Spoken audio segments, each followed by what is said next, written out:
2:15 in the morning. The Bone Bravo Lancers of the 9th Expeditionary Bomb Squadron were already taxiing toward the edge of the desert at Al Udeid Air Base in Qatar.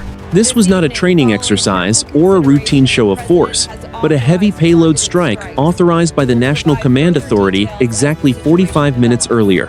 Whether the two massive bombers could penetrate one of the most heavily defended airspaces in the Middle East remained the unanswered question of the night. The Qatari air was thick with the smell of JP-8 jet fuel and the shimmering heat rising from the concrete runway.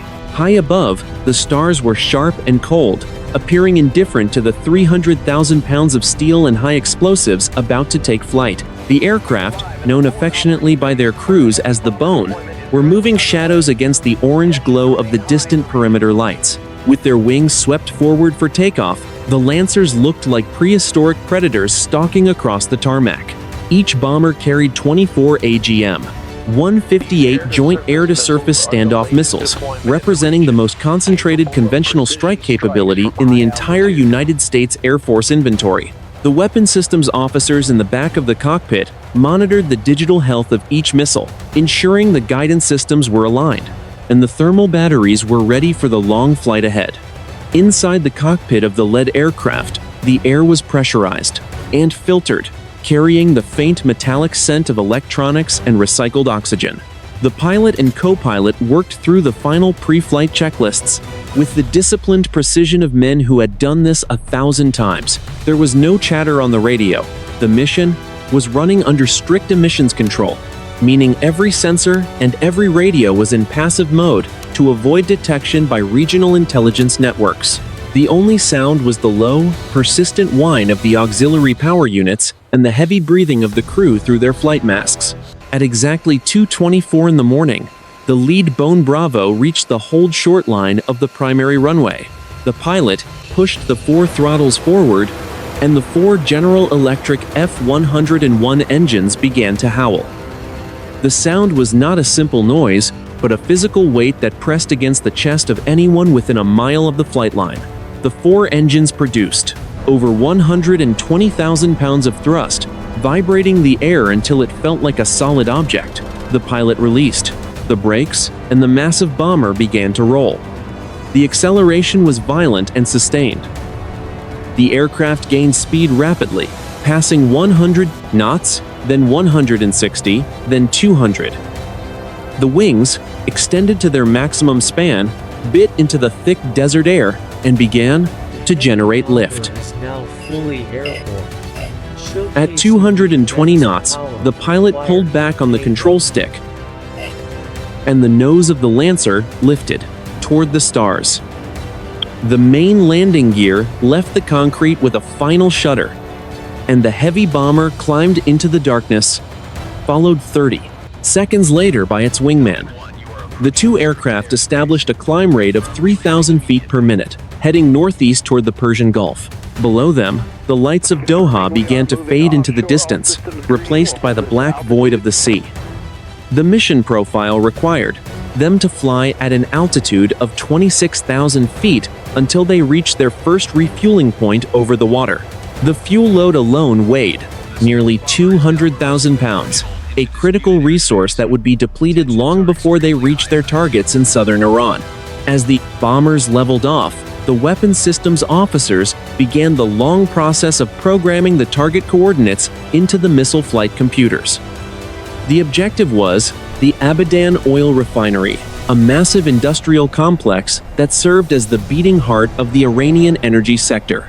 The mission was a direct response to the mining of 3 commercial tankers in the Strait of Hormuz, a provocation that the United States had decided would not go unanswered.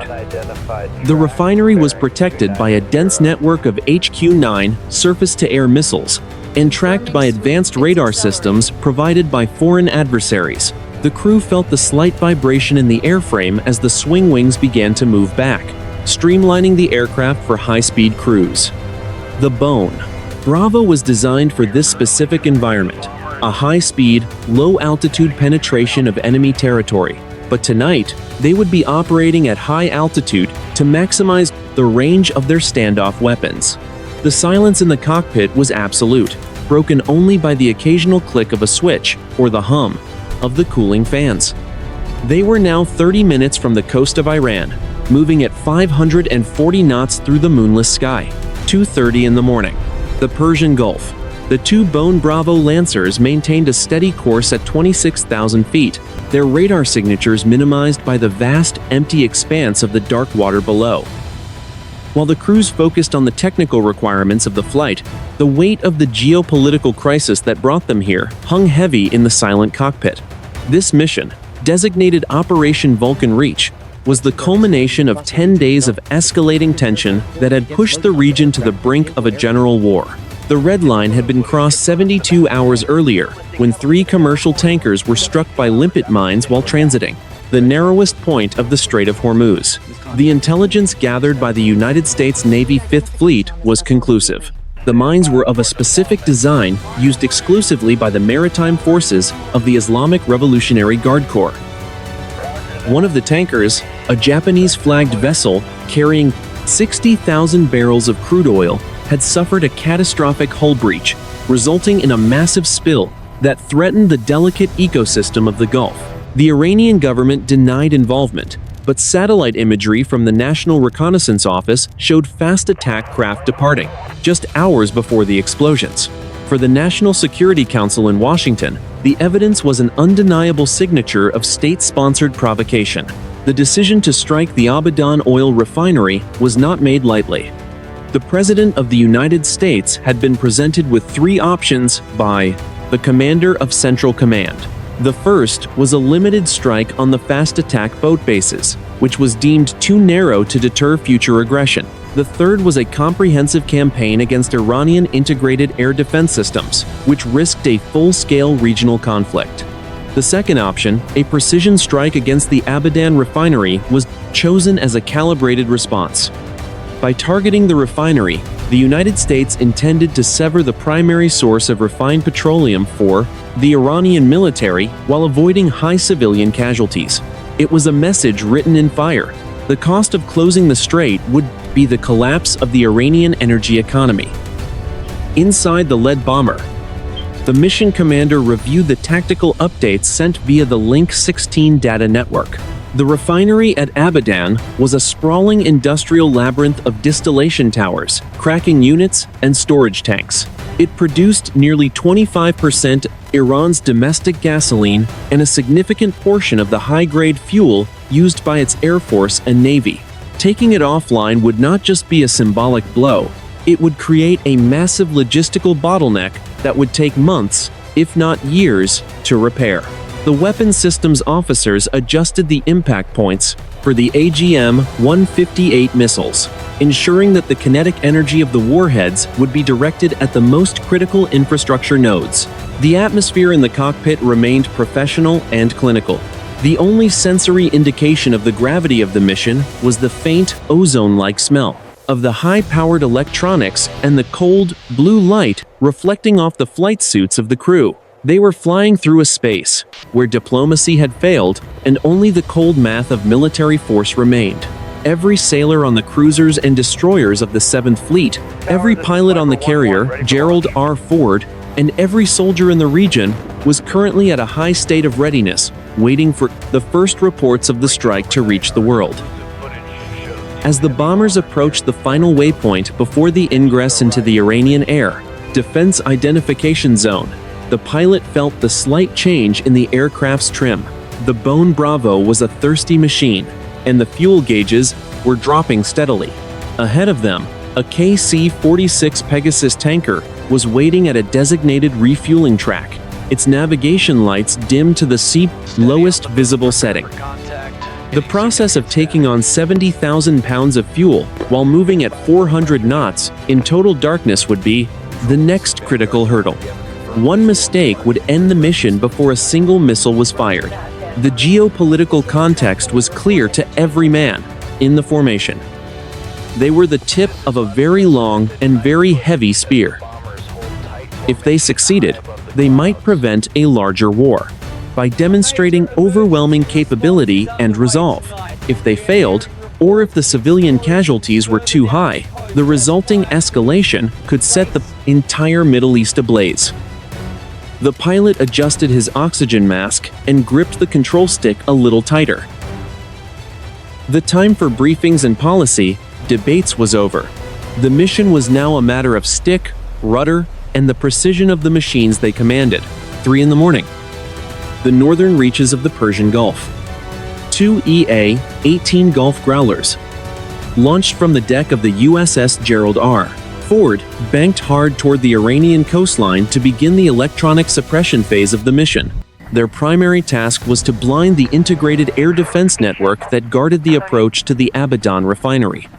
The night air was heavy and humid, carrying the sharp scent of salt and the ionized smell of high-voltage electronics radiating from the massive jamming pods slung beneath the wings of the Growlers. The flight crews of the Growlers were focused on their tactical displays, which were flooded with the digital signatures of dozens of enemy radar sites. The Iranian H-Q-9 surface-to-air missile batteries were already active, their search radars sweeping the horizon in wide, predatory arcs.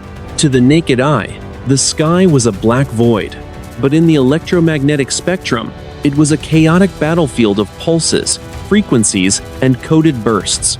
The electronic warfare officers in the back seats of the Growlers initiated the AN/ALQ-99 jamming system, flooding the specific frequencies used by the enemy with a wall of white noise. Behind the electronic shield provided by the Growlers, the 2 Bone Bravo Lancers began their descent.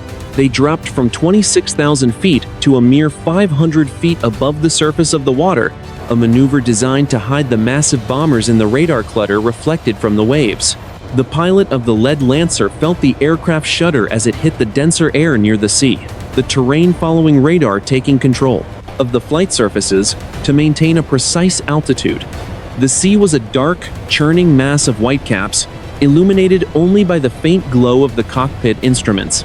The electronic battle was invisible but fierce. The Iranian radar operators realized their screens were being jammed and began to shift frequencies, attempting to burn through the interference. The Growlers responded instantly, their computers identifying the frequency shifts and recalibrating the jamming signals in less than a millisecond. It was a high-stakes game of cat and mouse played at the speed of light. The EA-18 Gulfs were not just jamming, they were also feeding false data into the Iranian network, creating ghost targets that appeared on enemy screens miles away from the actual strike package. As the formation crossed the coastline at a speed of 580 knots, the physical environment changed. The salt spray of the Gulf was replaced by the dry, dusty air of the Khuzestan province. The Lancers roared over the low coastal marshes, their 4 engines leaving, a wake of disturbed silt and flattened reeds in the darkness.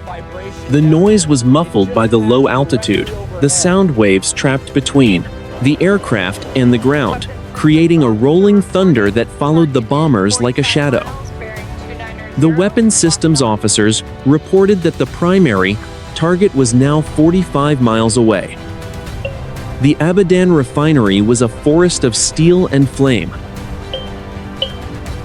its flare stacks burning bright orange against the black sky. To the Iranian defenders, the bombers were still invisible, hidden by the electronic umbrella and the low-altitude flight profile. However, the HQ-9 batteries were now switching to passive infrared tracking, searching for the heat signatures of the 8 massive engines racing across the desert. The tension in the cockpit of the Lead-Bone Bravo reached its peak. The crew knew that the moment they climbed to launch their standoff missiles, they would be exposed. The pilot checked the fuel state and the engine temperatures, the green glow of the heads-up display reflecting in his visor. They were exactly 4 minutes from the release point. The electronic warfare officers in the Growlers reported that 2 Iranian 4 Phantom interceptors had been scrambled from a nearby airbase, their radar signatures appearing on the long-range scan. The Growlers adjusted their orbit, prepared to engage the interceptors with AIM-120 missiles if they closed within range. For now, the mission remained focused on the refinery. The sky above Abadan was beginning to fill with the white streaks of anti-aircraft fire the Iranian defenders sensing. the approach of a threat they could not yet see.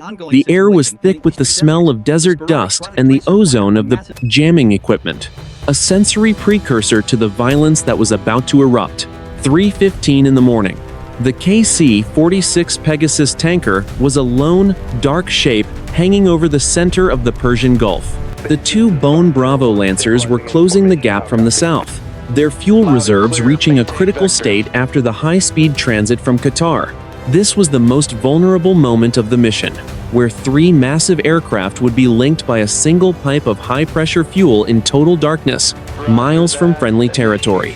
The air at 24,000 feet was thin and freezing, the cockpit windows of the tanker frosted with a fine layer of ice that sparkled under the dim red glow of the instrument panel.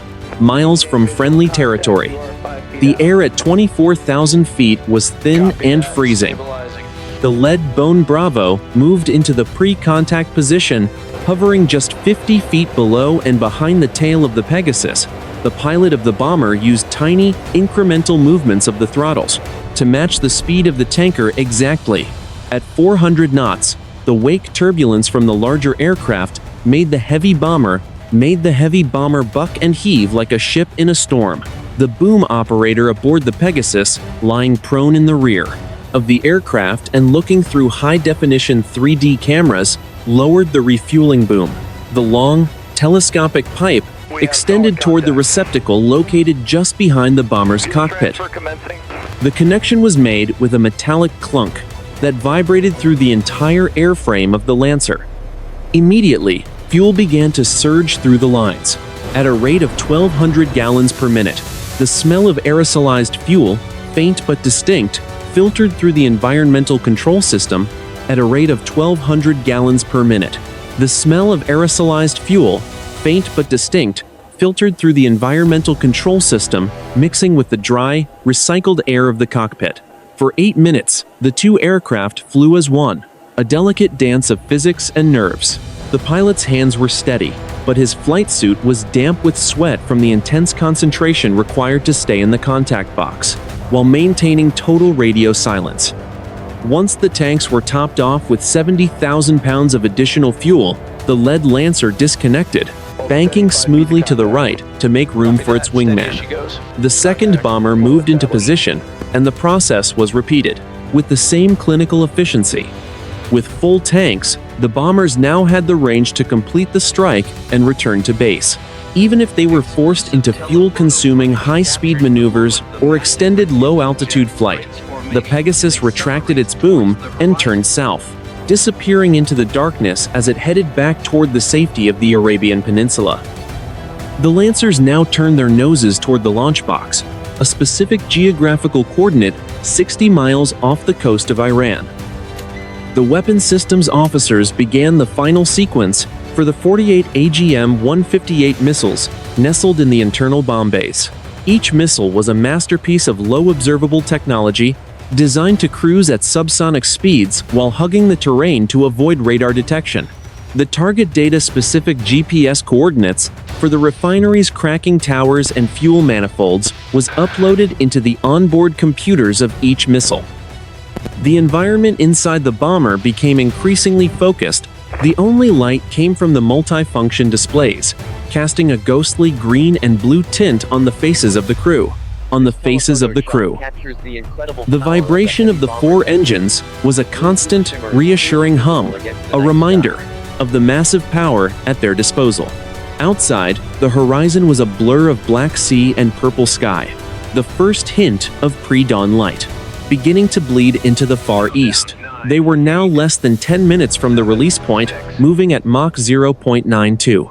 The electronic warfare report from the escorting Growlers indicated that the Iranian air defense network was still struggling to resolve the jamming. However, a new threat had emerged. A long-range radar site near Bushehr had transitioned from search to track mode, indicating it had found something suspicious in the air. The pilot of the lead Lancer nudged the stick forward, dropping the aircraft back down toward the wavetops to use the curvature of the Earth as a shield. The air grew thicker and more turbulent, the heavy bomber slicing through the salt spray at nearly 700 miles per hour. As they reached the final waypoint, the bombers began a rapid climb to 15,000 feet. This pop-up maneuver was necessary to give the cruise missiles enough altitude to clear the coastal mountains and establish their glide paths. The weapon systems officers gripped the release triggers, their thumbs hovering over the buttons that would initiate the strike. The tactical display showed the countdown to weapon release, 60 seconds. The mission had reached the point of no return. The next phase would be measured not in minutes, but in the seconds. 3:20 in the morning. The launch box, 60 miles southwest of the Iranian coast. The two Bone Bravo Lancers reached the apex of their climb, their noses leveled at 15,000 feet.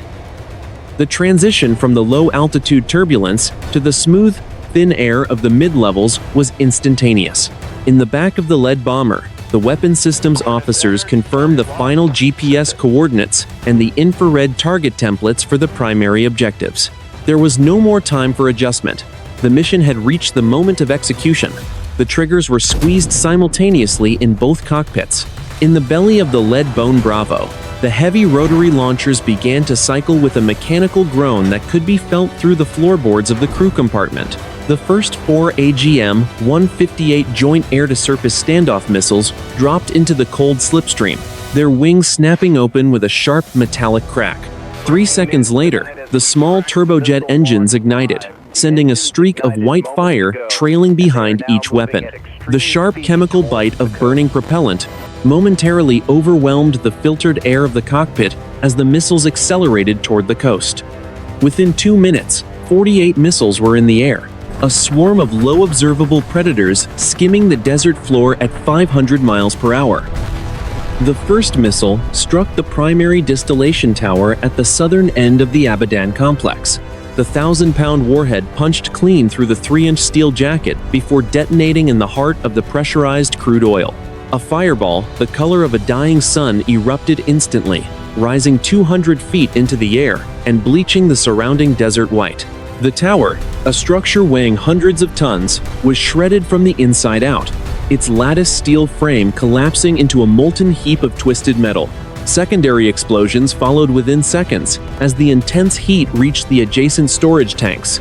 Massive spheres of liquefied petroleum gas ruptured, the shock waves flattening every unreinforced building within a 200-meter radius and sending a wall of liquid fire rolling across the refinery floor.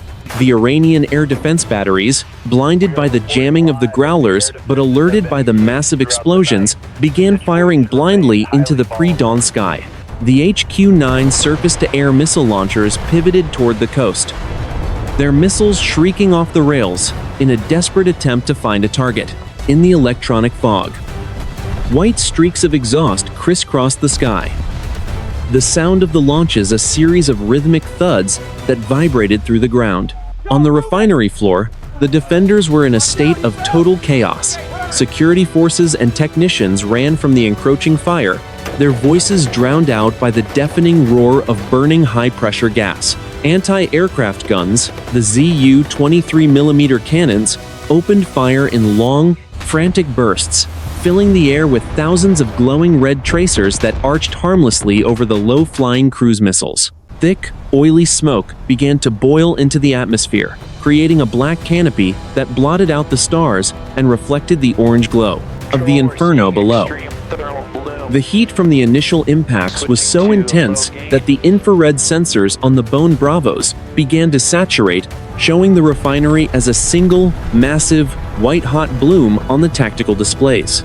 The once ordered industrial landscape was now a chaotic nightmare of ruptured pipes, collapsing chimneys, and rivers of burning gasoline flowing into the drainage canals. The first phase of the strike had achieved a total tactical surprise. Inside the lead Lancer, the crew monitored the battle through a high-bandwidth satellite link. The weapon systems officers watched as remaining missiles in the first wave found their marks. One by one, the red icons on their screens turned to black, signifying confirmed hits on the cracking units and the pumping stations.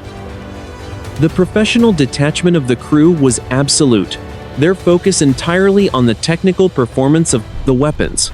They noted the failure of only 2 missiles, one that suffered a guidance error and crashed into an empty field, and another that was clipped by a lucky burst of anti-aircraft fire. The pilot of the lead bomber felt the aircraft lighten significantly as 24,004 pounds of ordnance left the base. The aircraft became more responsive, almost eager to climb. He maintained a steady bank to the south, keeping the formation within the protective circle of the electronic warfare escort.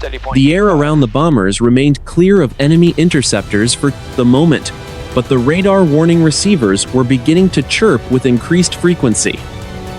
The Iranian Air Force was waking up, and the Plamer return trip would not be as quiet as the arrival. The fires at Abadan were now visible from over 40 miles away, a flickering, orange pulse on the northern horizon. The 50-mile glow was no longer a theoretical projection. It was a physical reality that illuminated the underside of the clouds for leagues in every direction. The first wave had decapitated the refinery's production capability, but the strategic objective required the total time destruction of the storage and export infrastructure.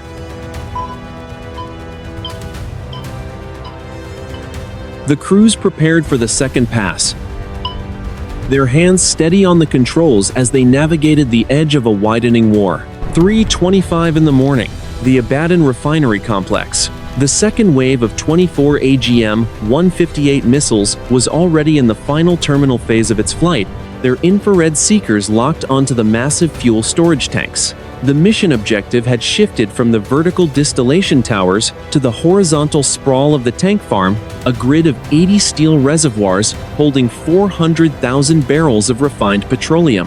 The air over the refinery was no longer transparent. It was a churning, opaque vortex of black soot and searing heat that smelled of sulfur and burning crude. Each missile identified the specific thermal signature of its assigned tank, correcting its flight path with tiny, millisecond adjustments of its control surfaces. The impact of the second wave created a cascading failure across the southern sector of the industrial complex. As the first 1,000-pound warheads punched through the thin steel skins of the storage tanks, the internal pressure caused the structures to fail outward in a spectacular display of kinetic energy. Millions of gallons of burning diesel and aviation fuel were released in an instant, creating a river of fire that overwhelmed the concrete containment walls. The heat was so intense that it began to melt the structural steel of the nearby pumping stations, causing them to groan and buckle under their own weight.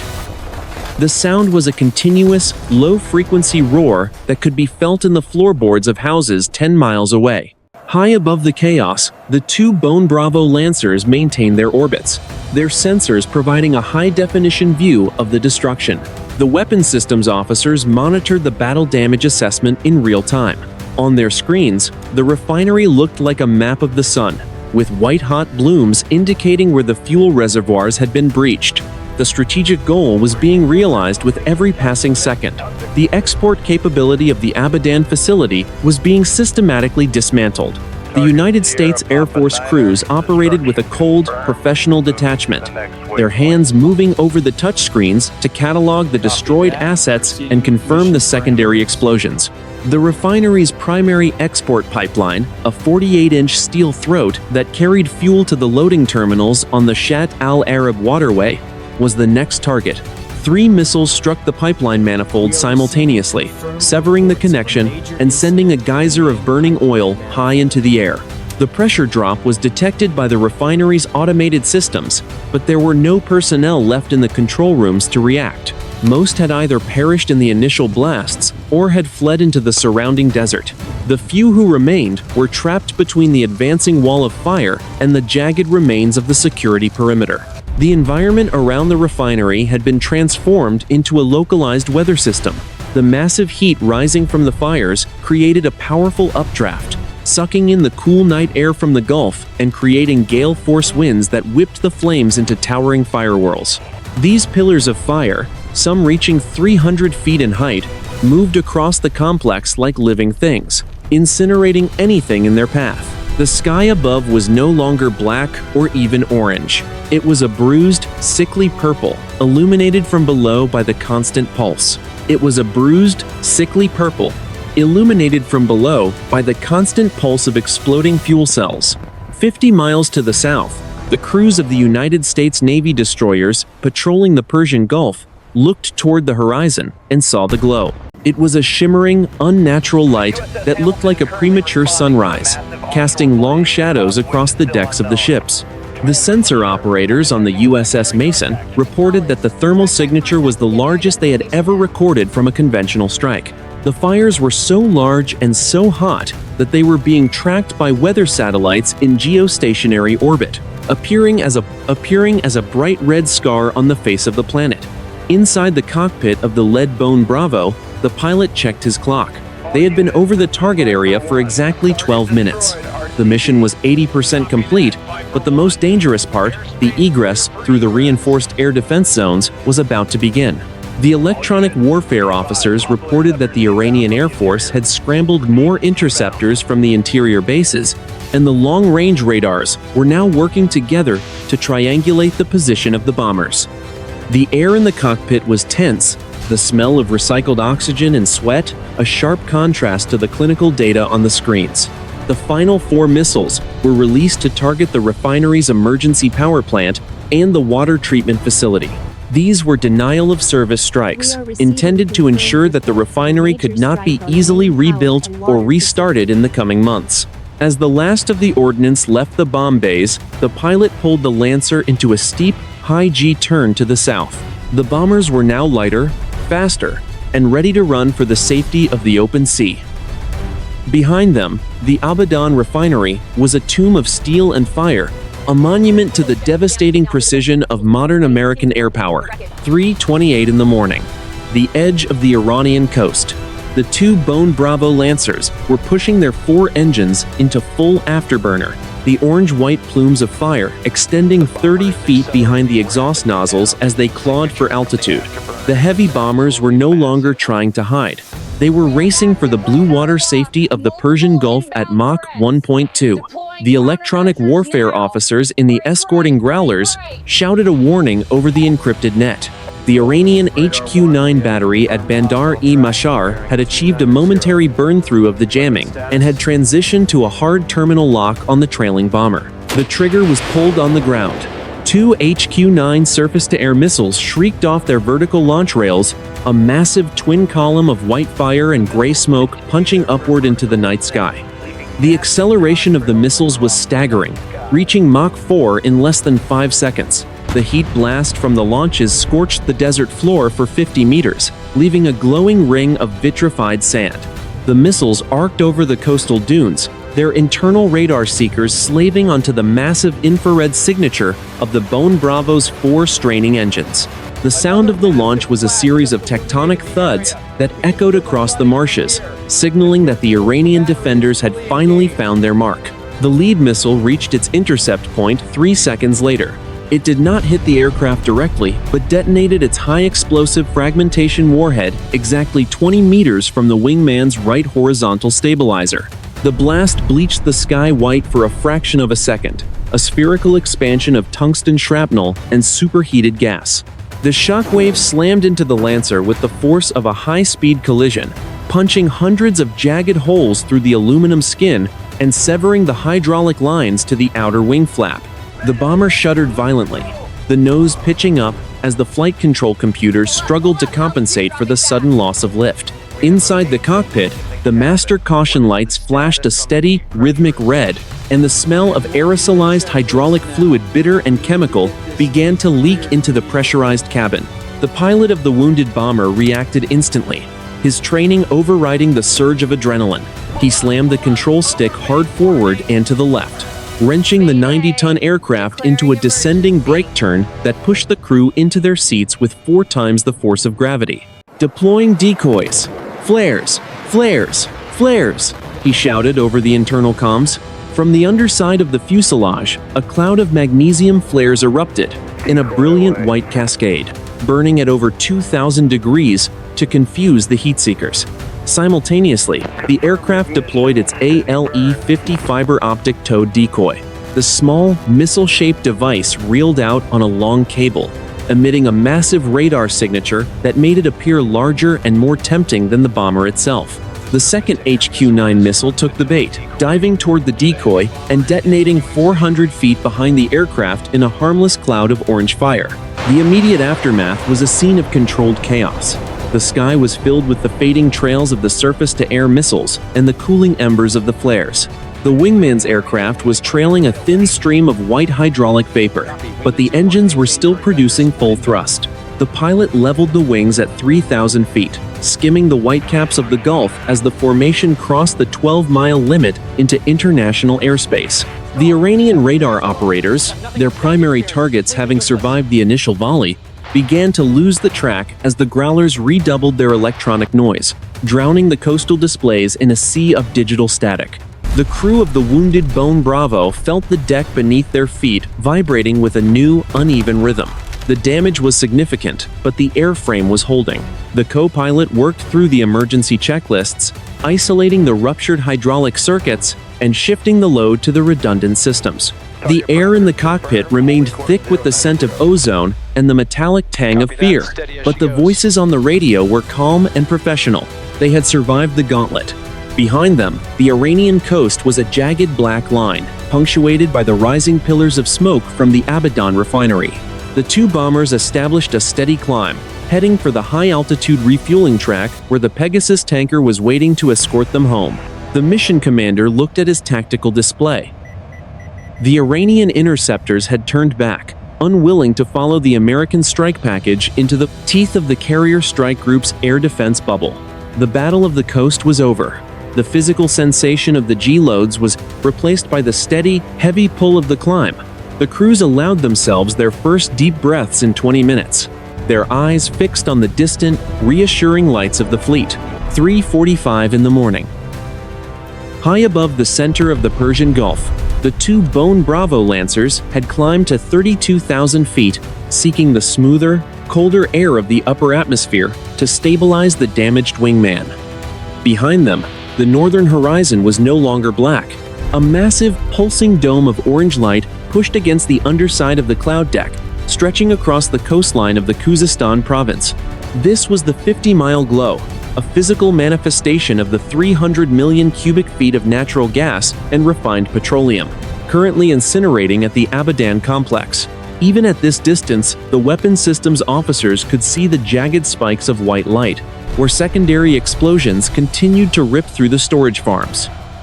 The sky looked as though a small, angry sun had been trapped beneath the horizon, refusing to set. The lead pilot turned his head to the left, looking across the dark void at his wingman. In the faint, high-altitude starlight, the second Lancer was a ghostly silhouette. A thin, crystalline trail of frozen hydraulic fluid shimmered behind its right wing, like a tail of powdered diamonds. The damage from the surface-to-air missile was more visible now that they were out of the immediate threat zone. Large sections of the composite skin on the horizontal stabilizer had been stripped away, exposing the yellow-green zinc chromate primer and the complex internal ribbing of the tail section. Despite the wounds, the aircraft flew with a stubborn, heavy grace. Its flight control computers working 10,000 times per second to maintain a level trim. Inside the cockpit of the lead aircraft, the air was beginning to lose the sharp, metallic scent of the combat ingress. The crew felt the deep, bone-weary exhaustion that always followed a high-G engagement, but their eyes remained locked on their instruments. The pilot adjusted the throttles, bringing the four engines back to a fuel-efficient cruise setting. The roar of the afterburners was gone, replaced by the steady, subsonic hum of the General Electric turbofans. The cockpit was illuminated by the soft, blue-green glow of the multifunction displays, which showed the formation moving steadily toward the gate, the entry point into the air defense bubble maintained by the United States Navy. The radio crackled to life, the signal clear and encrypted. It was the air warfare commander aboard the cruiser CG-73, part of the Gerald R. Ford Carrier Strike Group. The voice was calm, professional, and carried the weight of the massive naval force, waiting just over the horizon. Hammer flight. This is Aegis. We have you on positive ID. Your path is clear. We have 4 FA-18 Golfs moving to your north to provide a screen. Welcome back to the Umbrella. The pilot of the lead Lancer keyed his mic, his voice rasping slightly from the dry oxygen. Copy. Aegis.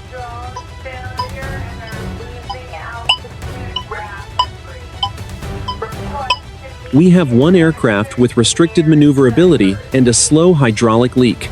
Requesting priority handling for the recovery at Al Udeid. The sensation of safety was relative. They were still over international waters that were being patrolled by hostile submarines and monitored by long-range coastal sensors. However, the presence of the carrier strike group changed the geometry of the battlefield. Below them, the Aegis destroyers were tracking every bird, every wave, and every electronic pulse in the Gulf. If an Iranian interceptor so much as dipped a wing toward the bombers, they would be met by a wall of rolling airframe missiles and evolved Sea Sparrow missiles. The shield was up, and it was impenetrable. The environmental transition was striking. The dry, dusty smell of the Iranian desert had been replaced by the clean, biting cold of 30,000 feet. Outside the canopy, the temperature was 50 degrees below zero, and a fine crust of frost began to form at the edges of the glass. The crew watched the glow fade slowly as they put more distance between themselves and the target. At 60 miles, it was a bright smudge. At 80 miles, it was a faint orange bruise on the edge of the world. By the time they reached 100 miles, it was gone, swallowed by the curvature of the Earth and the thick, humid air of the lower Gulf. The mission commander, in the lead Lancer, began the process of drafting the initial mission report. He scrolled through the sensor data, confirming that all 48 standoff missiles had been accounted for. The precision had been nearly perfect. The Abadan Refinery, a facility that had taken decades to build and billions of dollars to maintain, had been effectively erased as a functional economic asset in less than 20 minutes. The cost to the United States had been one damaged aircraft and the expenditure of several $1 million in ordnance. The cost to the adversary was incalculable. As the bombers crossed the 24th parallel, the pilot felt the aircraft begin a gentle, automated descent. They were entering the final leg of the journey. The adrenaline was gone now, replaced by the heavy, rhythmic throb of the engines and the quiet clicking of the cooling electronics. They were 500 miles from the runway in Qatar, moving through a sky that was finally beginning to turn a pale, dusty gray in the far east. The sun was coming up. But for the city of Abadan, the night was far from over. 4:15 in the morning. The Combined Air Operations Center at Al Udeid Air Base, Qatar. The massive, windowless room was bathed in the cold, blue light of a dozen 60-inch monitors, each one displaying a different layer of the unfolding tactical reality. While the Bone Bravo Lancers were still hundreds of miles away, the first high-definition infrared images from an RQ-4 Global Hawk drone were already flickering across the primary screens. The drone, loitering at 60,000 feet over the northern Gulf, provided a godlike view of the Abadan refinery. To the analysts in the room, the refinery no longer looked like an industrial facility. It looked like a jagged, glowing wound on the surface of the Earth. The air in the operations center was thick with the hum of cooling fans and the faint, bitter smell of over-roasted coffee and ozone. The lead intelligence officer stepped toward the central console, his eyes scanning the thermal data. "Initial battle damage assessment is coming in now," he said, his voice level and clinical. "We have confirmed hits on all 48 primary aim points. The distillation towers are a total loss."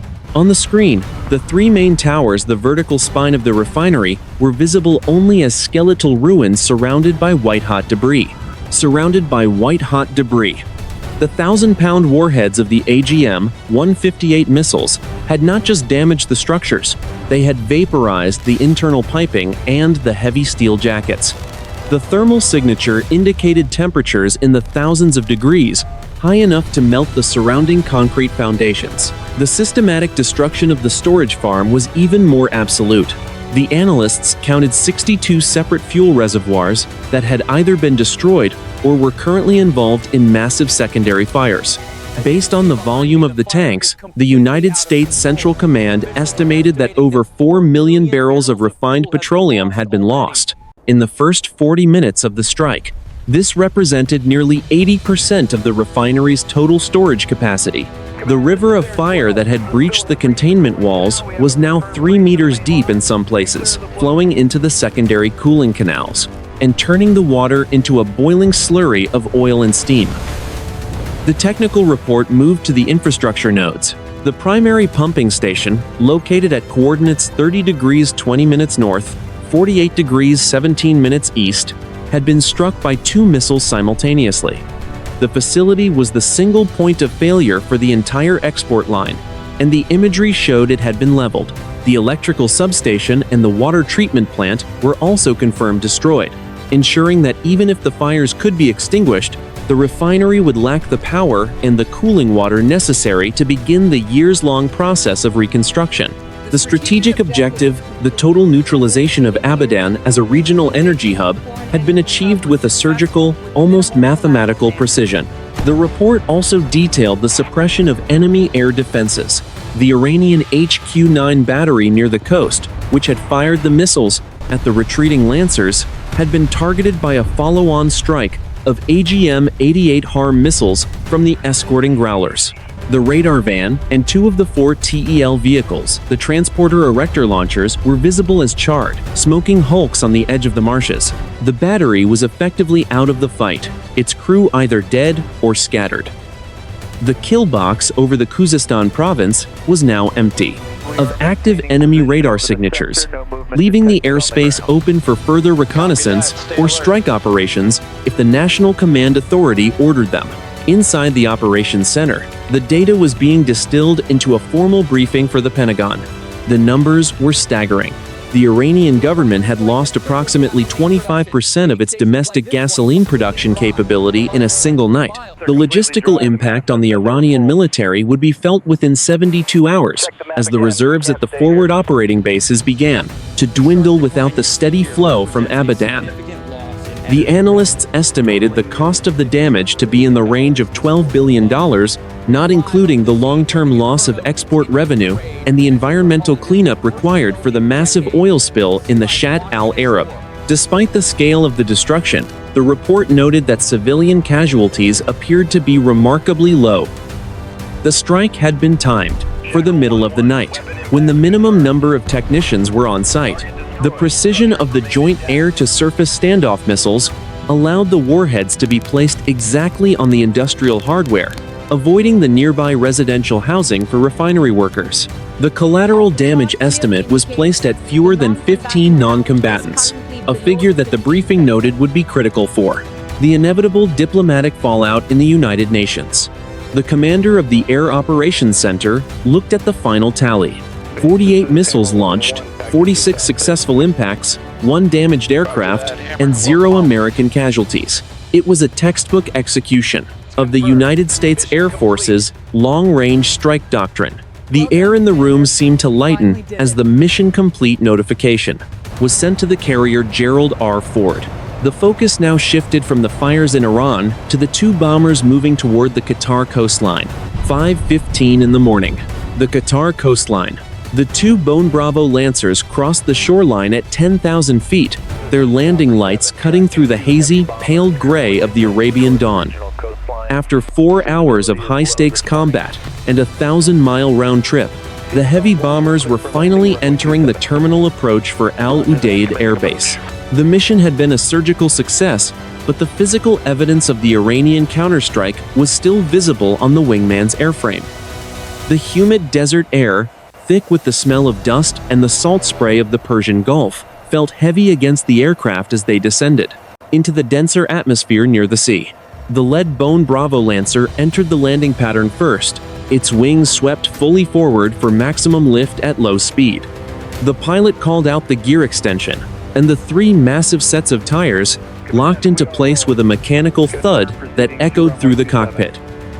On the ground, the rescue and fire teams were already in position along the primary runway, their red lights flashing against the sand-colored buildings of the base. They were waiting specifically for the second aircraft, which was trailing a visible mist of hydraulic fluid that caught the first rays of the rising sun. The wingman followed 3 minutes behind, its pilot fighting the asymmetric lift caused by the damaged horizontal stabilizer. The aircraft was heavy, carrying nearly 40,000 pounds of remaining fuel and the weight of the combat damage. The co-pilot monitored the hydraulic pressure gauges, which were hovering just above the critical failure line. As the bomber crossed the runway threshold at 160 knots, the pilot flared the nose upward and the main gear slammed onto the concrete with a plume of white tire smoke. The emergency crews began to roll even before the nose gear touched the ground. The two bombers taxied slowly toward the isolated parking ramps on the far side of the airfield. As the 8 General Electric F-101 engines finally spun down into silence, the quiet of the desert returned, broken only by the ticking of the cooling metal. The crews remained in their seats for several minutes, the sudden lack of vibration and noise feeling strange and heavy. The air in the cockpit was stale and carried the scent of recycled oxygen, sweat, and the faint, bitter tang of the hydraulic leak. When the hatches finally opened, the pilots were met by the searing heat of the Qatari morning, which rushed into the cabin like a physical weight. The ground crews swarmed over the damaged aircraft, their flashlights illuminating the hundreds of shrapnel holes that peppered the tail section. The lead maintainer counted over 140 individual penetrations, some the size of a silver dollar, where the HQ-9 warhead had shredded the composite skin. It was a miracle of engineering and pilot skill that the aircraft had remained controllable for 500 miles of transit. The crew of the wingman stood on the tarmac, their flight suits damp with sweat, looking up at the damage in the quiet realization of how close they had come to the end. The final mission report was transmitted to the Defense Headquarters facility at 6:30 in the morning. The strategic results of Operation Vulcan Reach were listed in cold, spoken words. 48 missiles launched, 46 confirmed impacts on primary industrial targets. The Abadan oil refinery was estimated to be 90% non-operational, with a loss of $12 billion in infrastructure and 4 million barrels of refined fuel.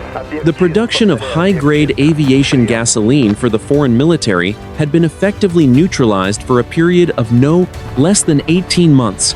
The military forces had achieved its objective of restoring deterrence without the need for a sustained ground campaign, high civilian casualties. The geopolitical fallout was immediate. The foreign government issued a formal protest through the Swiss embassy, but the satellite images of the 50-mile glow were already circulating on global news networks. The message to the region was unmistakable. The military forces possessed the capability to reach out and touch the most sensitive industrial nodes of an adversary with total precision and overwhelming force.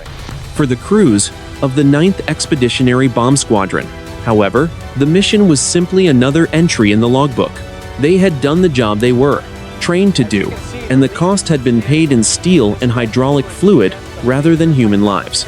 As the sun climbed higher over the desert, the 2 Bone Bravo Lancers sat silent on the ramp, their silhouettes casting long, jagged shadows across the concrete. The fires at Abadan would burn for another 5 days, visible to anyone who looked toward the northern horizon at night. The mission was over, the report was filed, and the air at Al Udeid was still. The professional conduct of the strike package had ensured that the red line, once crossed, was answered with a fist of iron. The heavy bombers had returned, the refinery was a ruin, and the strategic balance of the regional waters had been reset in the span of a single night.